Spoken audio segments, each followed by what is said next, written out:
Hello, ഇത് ട്രാവൻകൂർ ഫൗണ്ടേഷനിലെ ഗ്രാമിക എന്ന് പറഞ്ഞ റിട്ടയർമെൻറ്റ് ഹൗസിൻ്റെ അവിടുത്തെ ഒരു അന്തേവാസിയായിട്ടാണ് നേരത്തെ കണ്ടത്. പിന്നെ ഇതും ഫുള്ള് ഖയാൽ ടീമിൻ്റെ പിള്ളേരാണ് നേരത്തെ കാണുന്നത്. ഇന്നത്തെ ദിവസം, അതായത് ഈ വീഡിയോ ഫുള്ള് ഖയാലിൻ്റെ ഗെയിംസും അവരുടെ പാർട്ടിസിപ്പൻസിൻ്റെയും കൂടെ ആയിരിക്കും.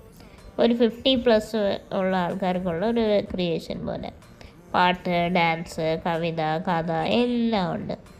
അഭിനയം, കഥാപ്രസംഗം, പിന്നെ ഗെയിംസ് ഓൺ. എന്നെ അവിടുത്തെ വോളണ്ടിയേഴ്സ് പിള്ളേരാണ് പറഞ്ഞത് ഗെയിംസ് ഓണിൽ പോയിരിക്കും ചേച്ചി, അതാകുമ്പോൾ ബോറടിക്കത്തില്ല. അങ്ങനെ ഞാൻ വന്നപ്പോഴത്തേക്കിനും എൻ്റെ അമ്മ കവിത എഴുതിയിട്ട് ഓടി വന്നു. അങ്ങനെ ഞങ്ങൾ രണ്ടുപേരും കൂടെ ഗെയിം കളിച്ചുകൊണ്ടിരിക്കുന്ന രംഗമാണ് ഈ കാണുന്നത്. അത്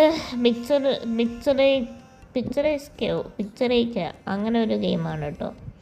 അതൊരു ഫൺ ഗെയിമാണ്. എനിക്ക് പുതിയതായിരുന്നു അത്. അങ്ങനെ അവിടെ ഇരുന്ന് സമപ്രായക്കാരോട് എൻ്റെ അമ്മ കളിക്കുന്നതാണ് ഈ കാണുന്നത്. ഞാൻ കളിച്ചില്ല, ഞാൻ ഒബ്സർവറായിരുന്നു. എന്നാലും നല്ല രസമായിരുന്നു. അങ്ങനെ അവിടെ ഡേ ഒക്കെ സ്പെൻഡ് ചെയ്ത് അവിടെ നിന്ന് തന്നെ ഫുഡും ഉണ്ട് കേട്ടോ. പിന്നെ നമുക്ക് മൈലാഞ്ചി വേണമെങ്കിൽ ഇടാം. അവിടെ ഒരാൾ ഓൾറെഡി മൈലാഞ്ചി ഇടുന്നതിൻ്റെയാണ് ഞാൻ ഈ ഷൂട്ട് ചെയ്തത്. അവിടെ നമുക്ക് ചാമക്കഞ്ഞി അങ്ങനത്തെ കുറച്ച് ന്യൂട്രീഷ്യസ് ആയിട്ടുള്ള ഫുഡാണ്. പിന്നെ വൈലോപ്പള്ളി സംസ്കൃതി ഭവനിലാണ് നടന്നത്. അപ്പം വൈലോപ്പള്ളി സംസ്കൃതി ഭവൻ്റെ ആർട്ട് വർക്കും അവിടുത്തെ എസ്റ്ററ്റിസും ഒക്കെയാണ് ഈ കാണുന്നത്. ഞാനങ്ങനെ മാനം നോക്കി കുറേ നാളായില്ലേ വെളിയിറങ്ങിയിട്ട്. അങ്ങനെ ഹാപ്പി ഡേ.